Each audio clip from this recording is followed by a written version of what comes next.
I call to order Employee Engagement Committee regular meeting for April 10th.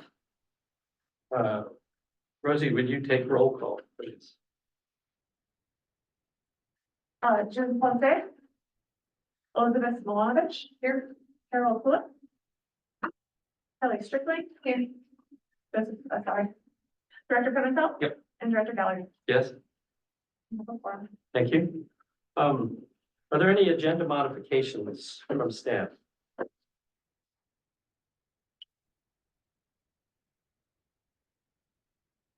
I do not believe so. Thank you very much. This is the time for public comment for items not on the agenda, but within the scope of the committee. Rosie, is there anyone online? Do not see any attendees online. Is there any public comment from people who are not committee members? Thank you. I'll close public comment. Are there any comments from committee members?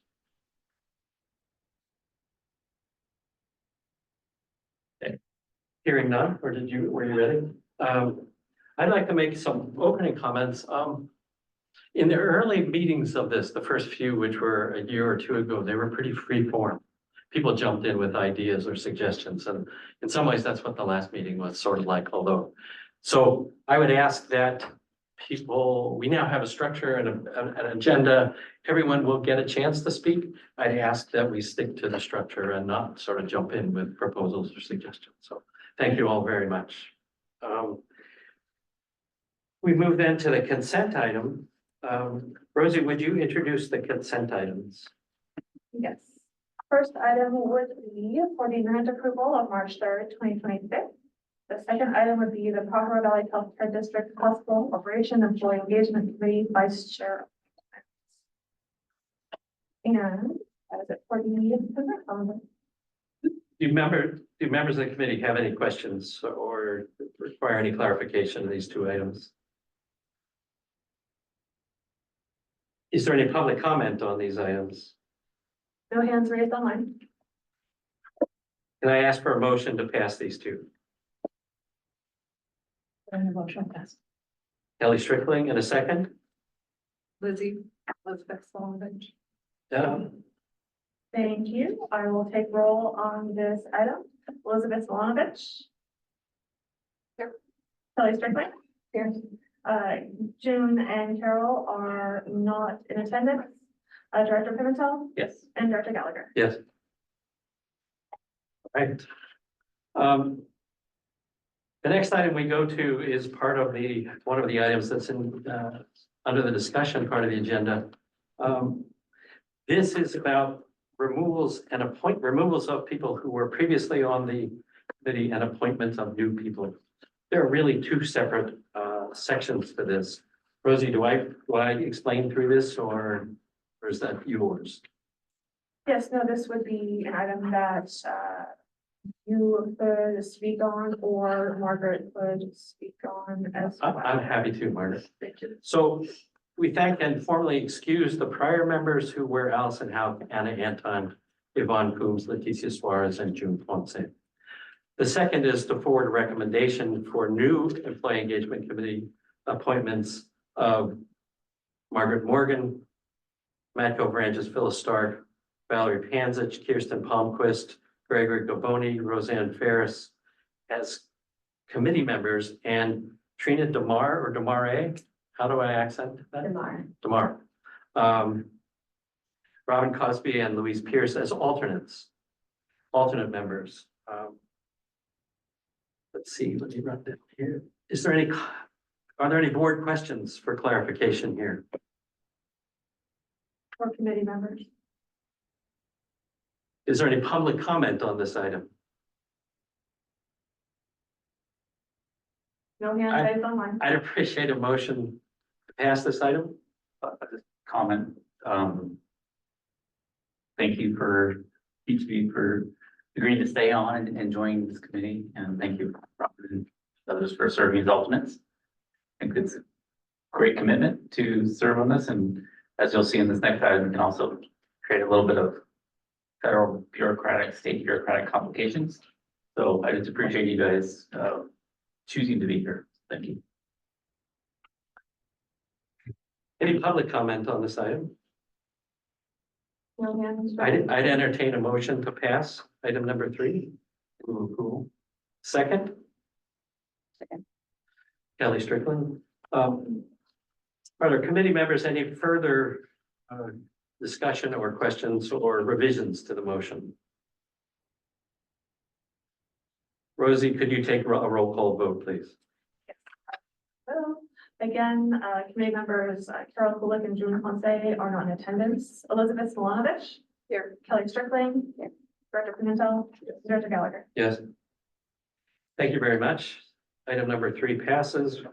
We move down to item number 4, which is Brown Act requirements for the committee. Director Pimentel is going to make a short presentation, and I think each of you got the email with the summary of the Brown Act. It's also the item that I had handed out, supplemental item number 4.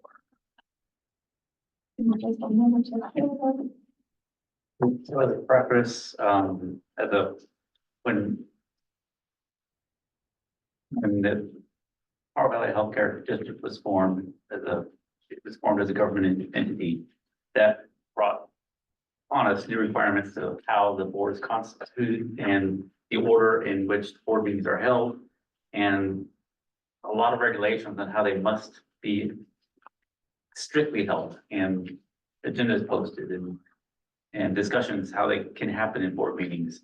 So the aim here is to just kind of go over that from a little perspective. There's a 10-slide PowerPoint presentation that will be added to our committee's website, so you can download that there. Happy to send it to you too. And on purposes, I am a financial bureaucrat dude, not an attorney. But I've been in government for a while, and so a lot of this stuff is, I try to bring out my experience about where things can get tripped up. And what I've seen go wrong and what I've seen go right, and summarized in the slide deck. So we're going to cover a little bit about the Brown Act. That's the state law. It's a requirement for all government agencies about how they operate board meetings and defines what a meeting is. And also talk a little bit about with COVID, came about the COVID pandemic. It brought about new ways in which we might participate virtually. Prior to COVID, if a board member was not present, they could attend by phone or virtually if they publicly noticed 3 days in advance the site where they're going to be at. So if they're at their house, they'd have to publicly notice their home and their address and invite people to their house in case they wanted to have a public comment there. With COVID, that was changed a little bit. Now allowed you to participate remotely without those same requirements to make your house or your hotel room or the conference space you're at, to make that a public space, meeting space. So we'll talk a little bit about that. Again, preference, things are always changing a little bit, but I'll try to stick to the very high level. And as was included in the packet, and Rosie so graciously printed out, this is a summary, right? This is 72-page summary of thousands of pages that is the Brown Act. This is produced by a state association that is used as a guide for all elected officials, and which you are now not necessarily elected, but you're an appointed official. And those same rules apply to each of us as they apply to the elected officials. I'll just pause there, see if there are any questions on that, and then I'll dive in maybe 10 or 15 minutes.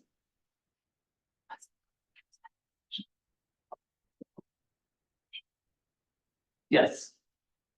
Thank you for the clarification, Rosie. This committee is recommending to the board for you all to become members, and that hasn't happened yet. So technically, this doesn't apply to you yet because you're not an official. Some of us it does. Some of us it does. Those of us who were on the committee before still applies. Thank you, Rosie.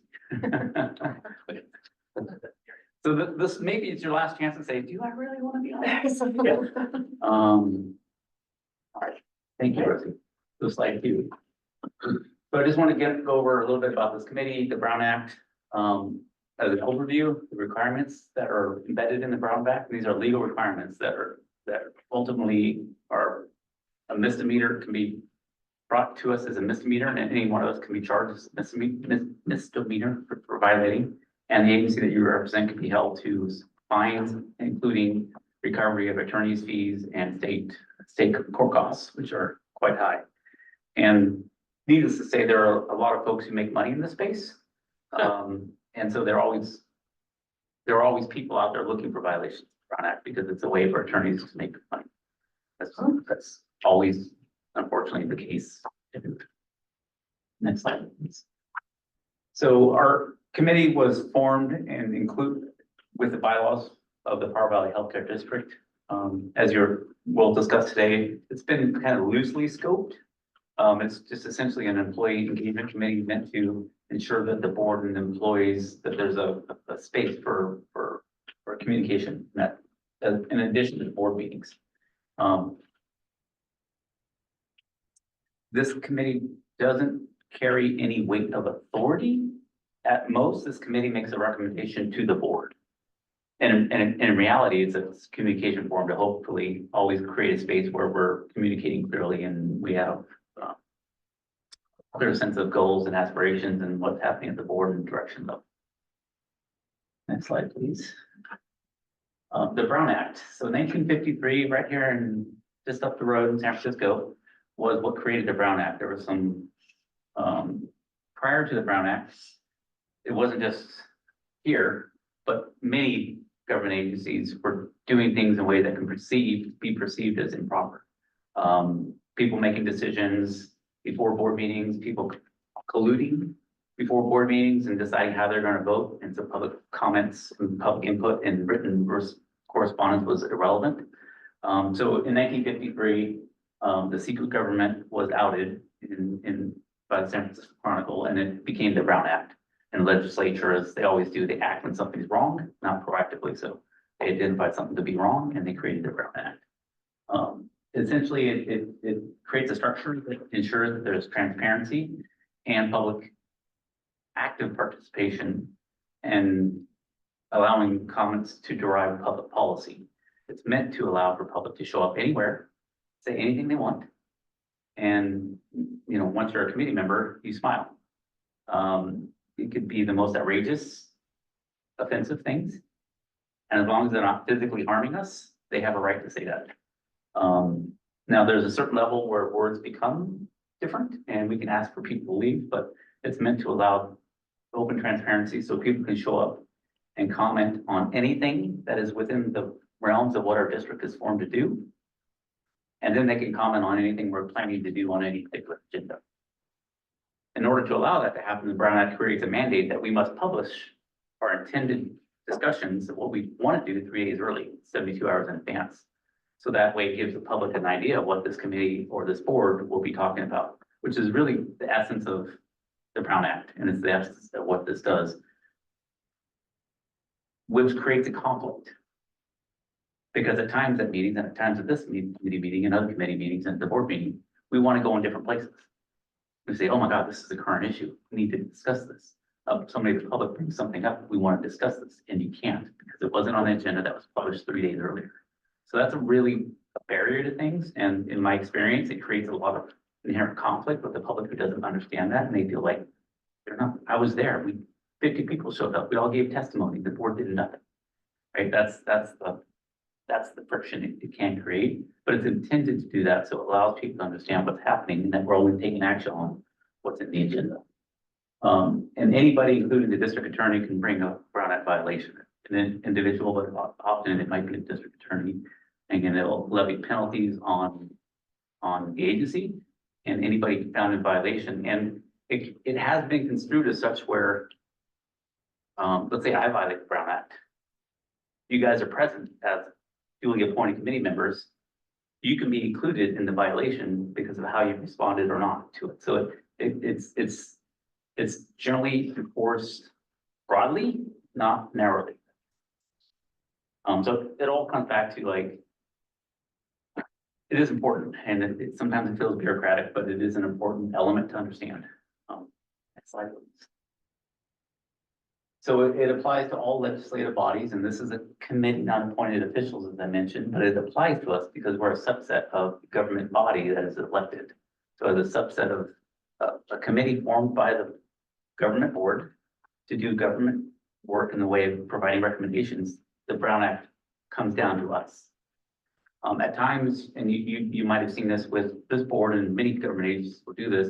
At times, the board might form ad hoc groups where two members or a minority of the board works on something very narrowly defined and very specific, generally for no more than 6 months. It says, we need a special study group to work on this issue.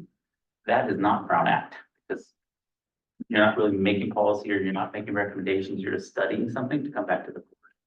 In this case, our committees is not doing that. We're formed by the board. We have regular standing meetings and expectation of meetings. And so that therefore, this is not an ad hoc, it's an ongoing commitment, and the Brown Act applies to us. Let me talk about quorum. The quorum is a majority plus one. So 9 members, 5 is a quorum. 5 means 5 people have to be present to take action, or else you can't have a meeting, you can't take action. It also means anytime more than 5 people gather together, it's a meeting. So it could mean, because some of you, most of you, me and Joe, are not always every day in this hospital. It's possible for 5 of you who will be committee members to cross the Brown Act to start talking about the Employee Engagement Committee, and all of a sudden that you created a meeting that should have been noticed to the public and saying, in this hallway in front of room number 302 is a public meeting on these topics. So it's like I said, it's something that is out there and people are looking for violations. So it'll just create a sense of be very careful when, especially when you're in an employee situation and you guys are around a lot together. Versus like me and Joe, we show up for, once a month at this committee meeting, once a month at this board meeting, and occasionally the other things. When your employees actively working together, that's anytime 5 of you get into a space together, you've 5 or more, you've now become eligible to be in a meeting site. It should have been noticed 3 days before. If you're talking about stuff, employee engagement, which unfortunately, as an employee, almost anything can be defined as an employee engagement. If somebody's walking down the hallway and sees, 5 or more gathering and talking about something. So it's just, yes, I don't want to put any more words to it. I'm not trying to scare you. I'm just alerting to the risks that the Brown Act puts on us. The exceptions about the quorum and meetings are anytime there's social events, things that are not designed to be about, in this case, employee engagement or conduct of the hospital. If any of us gather together for, an event to acknowledge some cool stuff the hospital is doing, or cool stuff an employee did, or award ceremony, those are social events. Generally excluded, again, as long as nobody's talking about business of the Employee Engagement Committee, which right now, since we haven't defined a narrow scope, it's a broad scope. So it's just like underlying, just be mindful of that. Again, I'm not an attorney, I can't advise you on when that happens, but sorry, Joe, I know it's a few minutes, but I think this is an important example. Very, very recently in the county of Santa Cruz, there were, not at the county agency, but across the county, there were elected mayors getting together to talk about mayor stuff together, about what they might be doing, this, that, and another thing. They didn't realize they had been meeting for years doing this, like, we're gonna be thinking about doing this in our city, we're gonna be thinking about doing this in our city. And somebody at the press saw them, I don't know, was that a restaurant, that somebody saw them together and said, are you guys on an official meeting? He said, oh, no, we're just talking. Well, this was 6 months ago, and they discovered that they've been habitually in violation of the Brown Act for almost a decade plus, right? Because they were just gathering together, they weren't thinking, they were each thinking, I'm not talking about my city, but they're collectively talking about things about how to work together as cities, and that created a Brown Act violation. Courts and things are slow, but there will be some outcomes of that. So that was contemporary, very recent, and anyways, I know of all those folks, not personally, but I'm very familiar with them. I know they wouldn't intentionally violate the Brown Act, it was just something that happened. Next slide, please. Fine print, don't read it. No, just kidding. Like, I'm not gonna read it. You can read it. Again, this is a summary of this, which is a summary of that, right? So we talked about agendas have to be posted 72 hours in advance. It's not necessarily, it's exactly 72 hours, is the minimum. Serial meetings, let me get back to that. We've already talked about, we're open to all, that's an intent of the Brown Act. Public comment, we're here to receive public comment, and I'll have a comment about that. So, and I want to back into the first of the three I want to hit is discuss only items on the agenda. So you heard me say that only what's on the agenda can be what we discuss in these Brown Act meetings. And that becomes narrowly applied. Like today, we were talking about appointing committee members. If we wanted to extend that more of like, hey, I don't want to even go in the hypothetical. You have to narrowly stay to the title of the agenda and what that title is intended. That's why Rosie's world is so complicated, because she's got to like decipher in 8 or 9 words what legally means, what is a legitimate discussion topic, and frame that appropriately. Because the title is the most important part. The next byline is helpful, and then the staff report is helpful, but not as, so it really starts with that agenda topic. The agenda topic is narrowly defined. If it's just appoint 3 members and we appoint more than 3 members, then we've got a problem. So Rosie's world has a lot of, I've seen this over the decades. There's a lot of challenge with coming up with those right words of framing what that action item is for the agenda topic. Whatever is on the agenda is the only thing we could talk about. The exceptions are if somebody from the public comes up and says, oh my gosh, I just saw that your sign is about ready to fall down. You guys should deal with that. Well, we don't take action on that, but we can ask staff, hey staff, could you follow up on that and report to us next month? So we're not directing action, we're just asking staff to look at it. So that's kind of the gray area, but that's the narrow gray area. It's like, we can ask people to look at things and ask them to bring it back for an update. We're not directing them to do this. We're not directing them to fix the sign. We're not directing them to say, come back on Tuesday, the 23rd. We're just asking them to come back. So there is that ability to be responsive. We can't solve the issue. We can't tell the person, oh, definitely, we're going to fix that sign by tomorrow. We can't say that to the board. We ask other people to look into it. Serial meetings. This is really the most common violation of the Brown Act, the most common violation. It's when, we're gonna have a committee meeting and we have an agenda and Joe calls me up, when the board approves it, I'll be the vice chair. So it's common for the chair and vice chair to kind of work on the deal. Joe calls me up and says, hey, I'm thinking about appointing you as the vice chair. The next meeting I say, that's great. I'd love to be the vice chair. All right. And I say, hi. And then I run to Roseanne in the hallway. Say, hey, Roseanne, did you know I'm going to be the vice chair? That's cool. Would you mind making sure you help me on this? And that's only 3 of us, right? So we're not crossing that majority yet. But then Roseanne tells somebody else, hey, Marcus is up to the vice chair. You should not vote for him.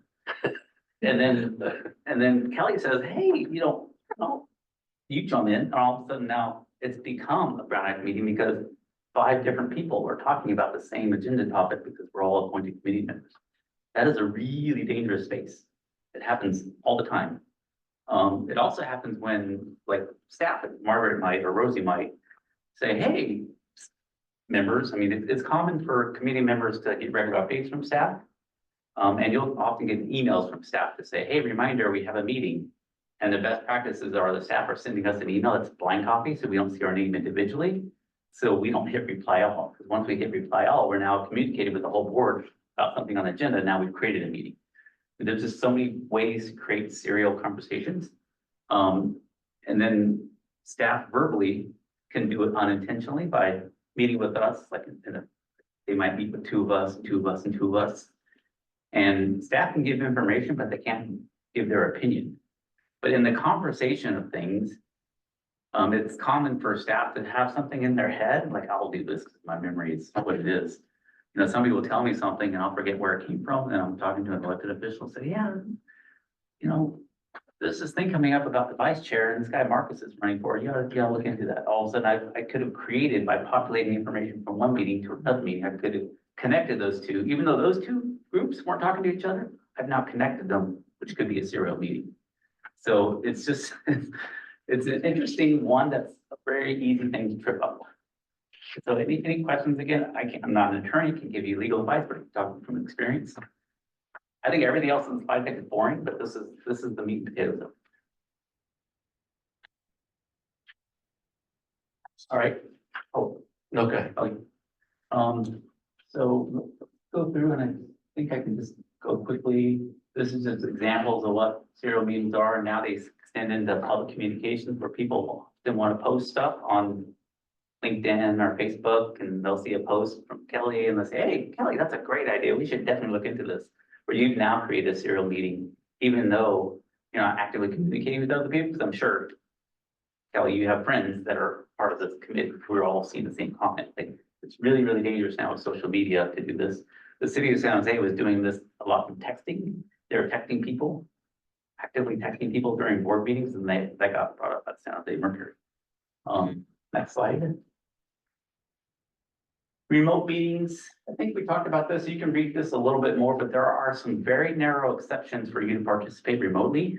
And it can happen, the frequency is limited. But I have to say, if you're in doubt, it's better not to participate. Trying to qualify for remote participation takes a lot of staff work to make sure that eligibility works. And then you're limited by it.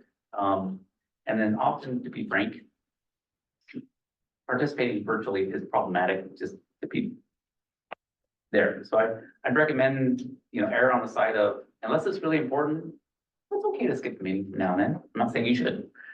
But if it's something that you feel important and you want to participate, or you just want to listen, but you want to actively participate, make sure you're coordinating with staff. So I don't want to give you all this, but just know that there is a way for anybody to participate remotely. Based on the technology, sometimes it's challenging to be an active participant. If you're not here, you can always listen. This AB 2449 allows you to be deemed an eligible voting member. So you can always listen. You can always offer comments and public comment, but if you want to be an active participant, you can just coordinate with staff. Next slide. Next slide. And the takeaway. So again, this is kind of a good thing, right? The Brown Act is meant to be a good thing. It's meant to ensure that we're acting transparently, that we're acting in a way that I don't know how anybody else is going to vote. I don't know how anybody else is going to think, and that's the intent of it. It's designed for us to show up at these meetings and not have a preconceived notion of how I'm sure this vote is going to go down. Now, the federal government happens all the time, right? They solicit votes all the time, but that's not how our boards and government work. We show up and we don't know. Like I go to at the board meeting, I don't know how the other 4 board members are going to vote on any one thing. Often that's the case. And it's meant to be designed that way. We all have personal responsibility and professional liability, meaning we can go to court and be found in violation and have a misdemeanor fine on us, and the agency can pay money to reimburse attorney's fees and court costs. The hard one is that 4th bullet. It hasn't happened in this space, but I see it happen in my other government spaces. It's hard sometimes when you see somebody from the public show up and the words they use, they're just impossible to even to listen to. But you have to tolerate that, and that's also a hard thing to being a committee member. Generally, I think we won't have that here, but that's just something to be mindful of. That it's really meant to be open public comment.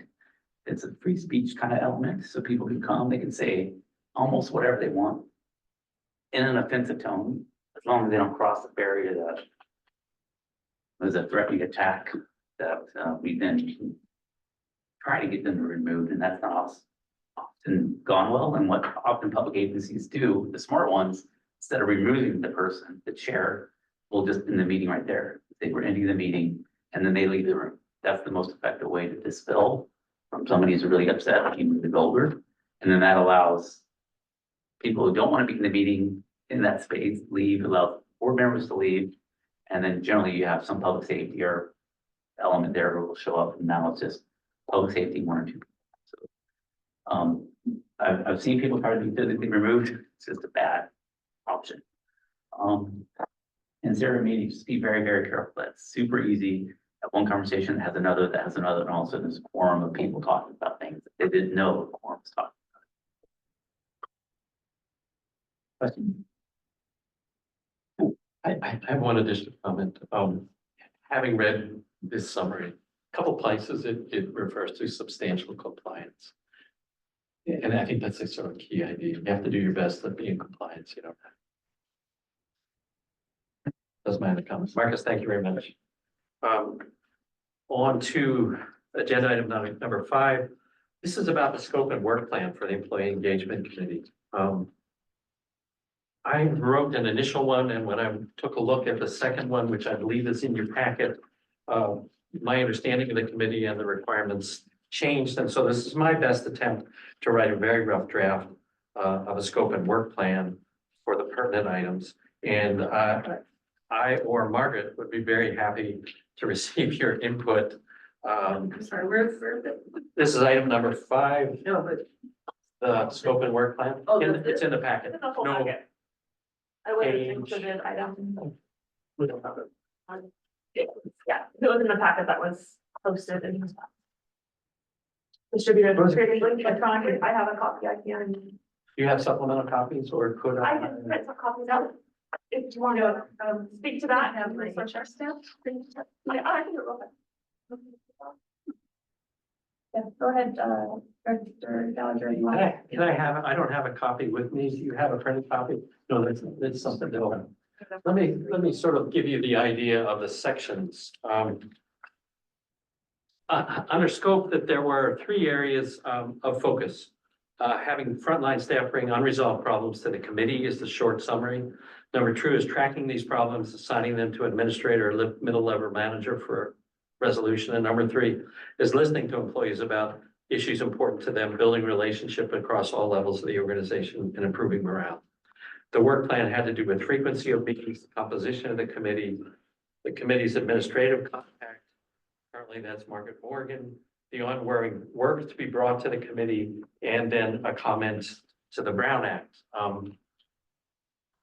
And then on the flip side of that, it had a summary of the bylaws entry for the committee, and then guidelines. That's the next part of guidelines for what's really considered wages, benefits, and working conditions. Those are the things that are really off the table in terms of this committee. They're subject to collective bargaining. They're taken care, they're dealt with elsewhere. As far as now, that's the brief summary of my attempt at a draft of the scope and work plan. I really would appreciate other people's thoughts about it and input to bring back. So let me ask if staff has any particular input at this point?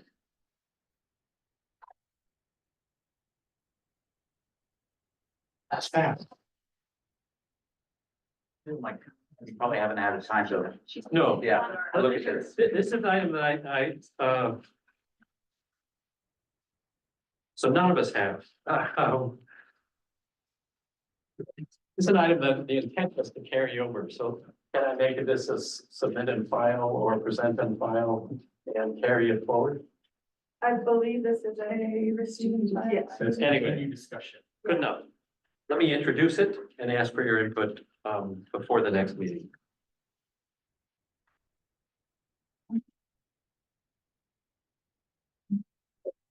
Director Gallagher, member Gallagher, committee member Gallagher. Dr. Any of the above. Joe. Could you maybe elaborate a little bit on the first one of what is unresolved problem, some examples of what that might be that's not wages, benefits, or working conditions? By unresolved problems, I thought these are problems that people took to their manager and they remain unresolved. That's why I chose the word unresolved. On the spreadsheet, there were other issues, like someone brought up last time, there continue to be ants in the hospital. Let me see where that is in terms. So morale was considered low. Is reported as low. There was a question about when the results of the employee engagement survey will be done. Those are all examples of issues that were not. And so then here is the list that Margaret provided that are examples of things that are wages, benefits, or working conditions that are really brought up elsewhere.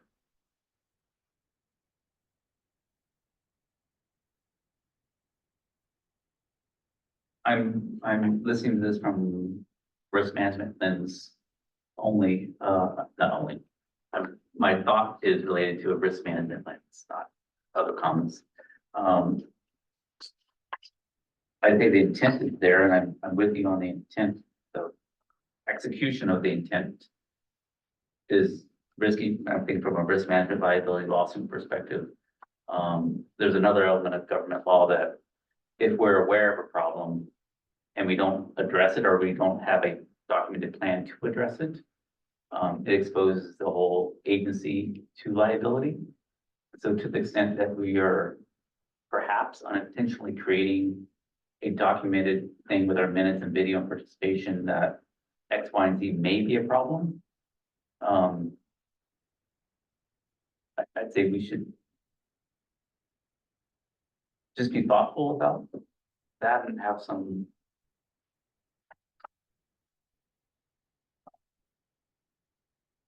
There may be other ways to address that isn't creating an official public record on something that may or may not be an actual liability issue. My commentary is there are a lot of attorneys who like to make their sole business the point of extracting government proceeds of taxpayer dollars because of any violation, whether it be Americans with Disability Act, it's the big one, Brown Act, smaller, liability issues, reasonably large. So I'm just reacting in the moment of, like, I want to be a little bit more thoughtful about when certain things stay in the staff space and when certain things come up to this committee, maybe have some. I'm envisioning examples or limitations of things in addition to this list about employee engagements. There are certain things that we might want to address, but not this group be the one addressing it, if that makes sense. But keep it a high, how do you keep it a high priority? How do you still get it resolved, but not doing it in a way that creates this financial liability for when the intent isn't about creating. Thank you for your input. Yeah. Is there any public comment on this item? Nancy, I guess I would be in that category. you would, because I'm you're not the only older. person in the room, I believe, who is. Hey, I just looking at this for the first time. There is a forum for this, on the Compass, which is our employee intranet. The Wisdom Well is a place where any employee can submit a question, a suggestion, a problem, and those, every single time those come in, they go directly to the next senior leadership team meeting. And somebody's assigned or we figure out who can address this issue, and the person is responded to either directly or on the Compass publicly meaning within the house. So anyway, it does exist. There's a different forum for this type of thing already. It's just an alternative thing. What Marcus presents is a legal issue. So Thank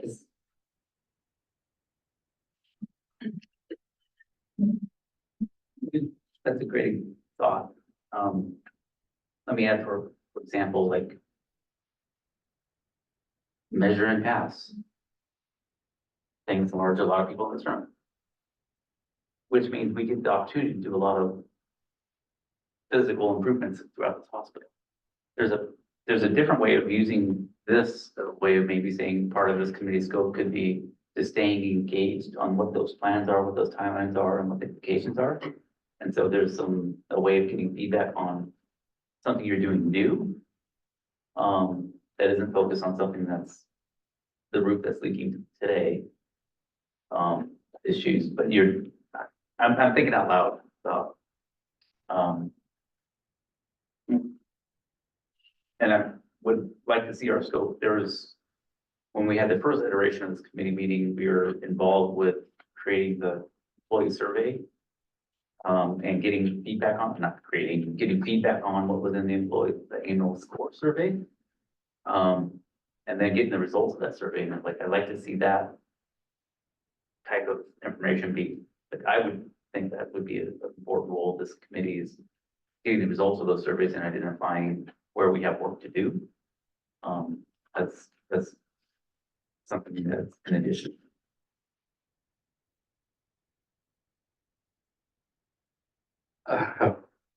Rosie, can you give me some guidance in how much I can respond or discuss? I think it's all, Yeah, it's your discretion to respond to public comment. The best practice is to take that information and, I'd say there's a difference between the public comment with Nancy that I think is mindful of. But we could just acknowledge, oh, that's a nice trick versus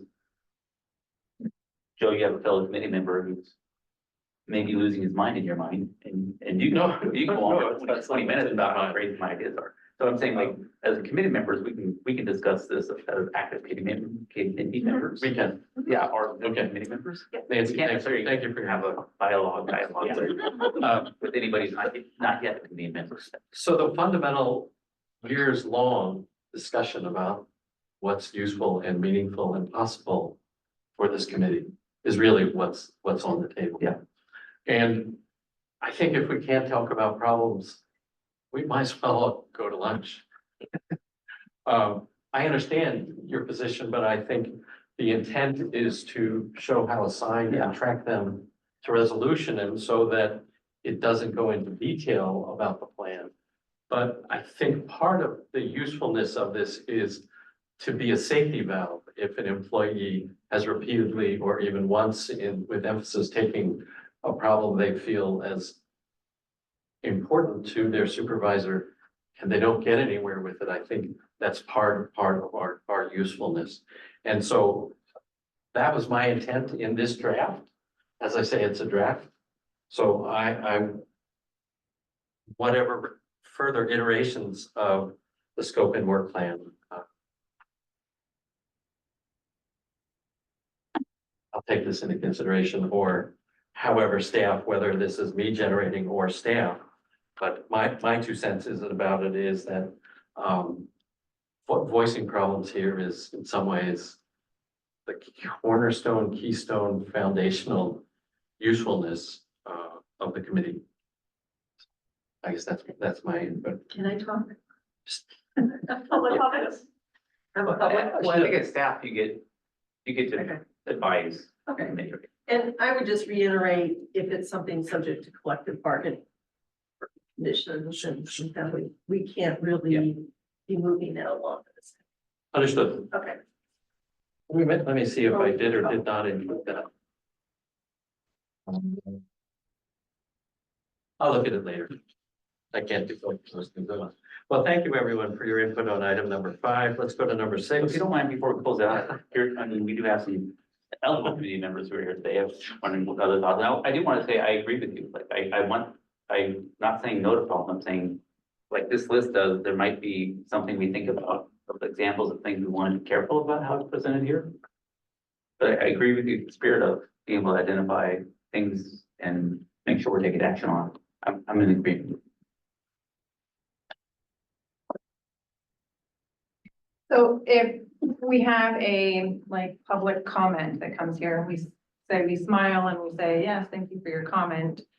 We could then discuss those things and then you can appoint immediate things to other groups and other staff to work on those things. Is that, can I sum it up to that's how things can, how we can talk about A things? little more narrowly, like if Nancy were to bring something up that she just pulled into her parking spot and The there was sign a that's pothole. right. She can bring that up Mhm. and we can say, hey, Nancy, thanks for bringing that up.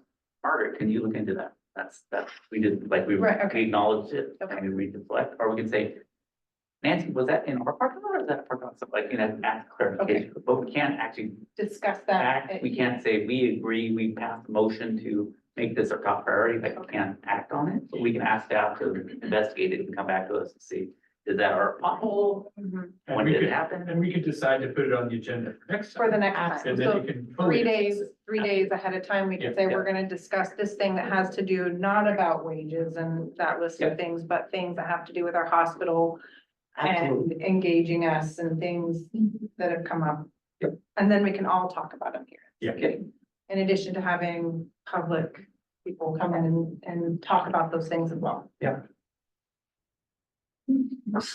So for clarification purposes, then what I'm hearing, I think, is we do have to be careful on how much we bring up so that we are able to handle and follow through with whatever is brought up in a timely manner or so forth, because if we don't bring it up, if we don't resolve it, then we're in violation of something. So maybe we're like, pick a few things at a time and solve those, and a few things at a time. We're looking at that as opposed to a broader situation where we have too many things on our plate and we can't solve anything and we're not really focusing on the purpose of the committee. Let me try to answer this.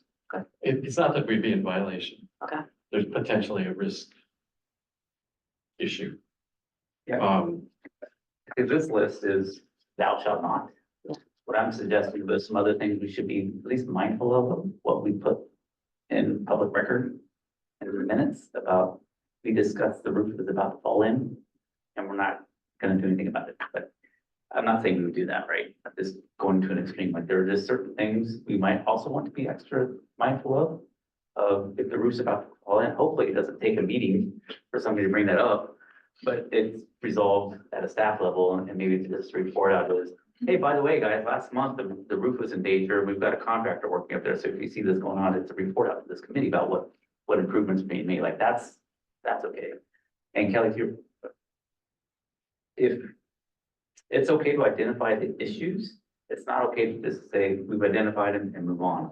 You need to have a plan that says, year one, we're gonna make these three, year two, we're gonna make these three, and then you've got to be able to deliver on that. So there are, I'm not putting it as a, you cannot do that. I'm advising from a risk standpoint. And some of you might know me, like, I'm willing to take some educated risk decisions. I think we all have to. And attorneys are their primary job. Refer that.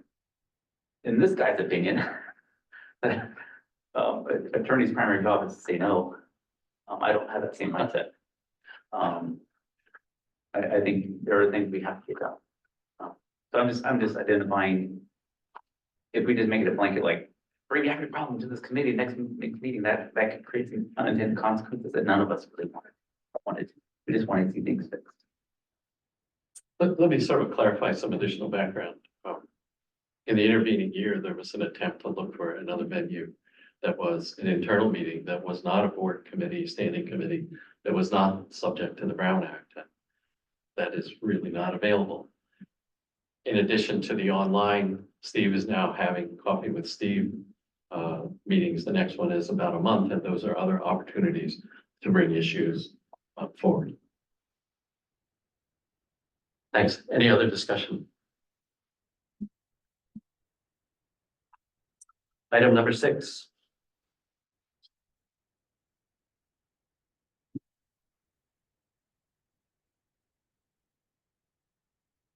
The meeting calendar.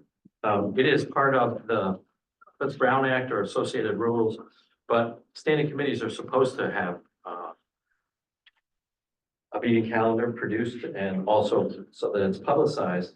Let me see if I read discuss a motion, calendar of the Far Valley Healthcare District Employee Engagement Committee. It's that straightforward and simple. Margaret or any other staff members, do you have comment or input at this point? On the frequency of the meeting, Yes. quarterly? Every other month? I don't know about monthly. I just really, Was there a proposal that was put out? Or There was was a draft? There's no draft? We briefly touched on this last month Okay. and we rolled it forward without having a recommendation on it. We need to discuss further and a bigger group, which we are still a smaller group.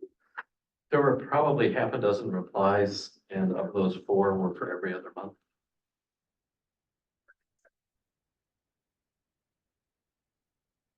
Do you have any comment? My comment would be every other month quarterly, monthly. Understood. Yeah.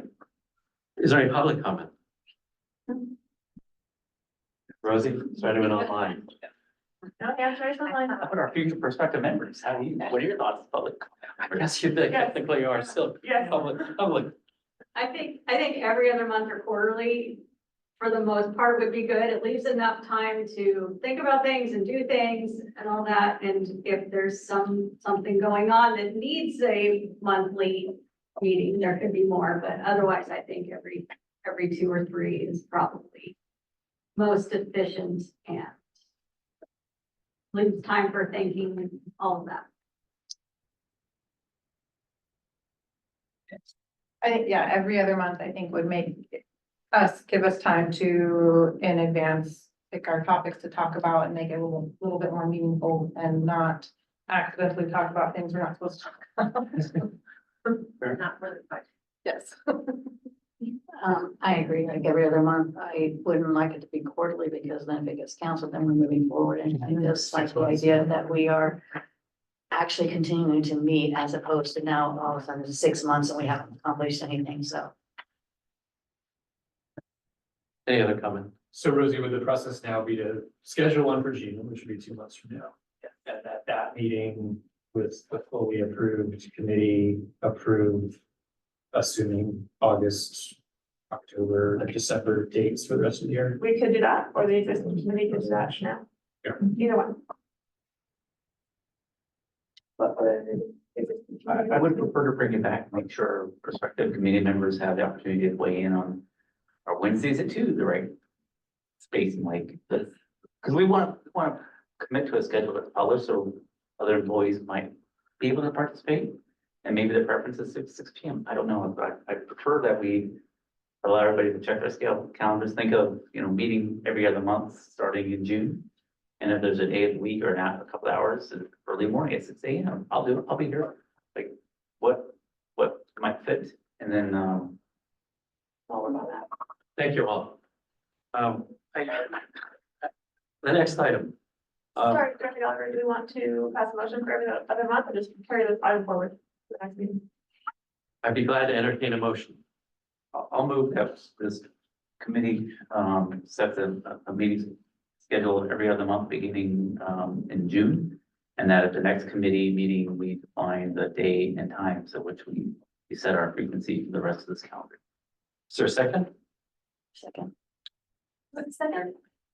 Second. Third. Kelly. Kelly. And Marcus, any further comment? Rosie, would you take a roll call vote, please? I sure will. Again, noting that June Ponce and Carol Kulik are not in attendance. Elizabeth Solonovich. Here. Kelly Strickling. Here. Director Pimentel. Yes. Director Gallagher. Yes. It's 5 minutes of 4. We have 2 agenda items that I think are the meat of the meeting, but we're not going to get to. Rather than bringing them forward, or bringing number 7 forward and leaving it half-baked, Rosie, am I at liberty to adjourn here and carry these 2 items forward to June? Yes. I mean, I recognize that the chair wishes to adjourn the meeting. Maybe there's a quick 5-minute USA edition version, let's ask that. I don't know what the intent was here. But if there's a short version that we can just highlight. I had hoped to have a half hour to discuss these Okay. 2. They don't fit into 5 minutes, neither of them does. I think we do more damage by opening them and leaving unanswered, undiscussed questions on the table. Appreciate it there. Thank you all for your participation. See you in June.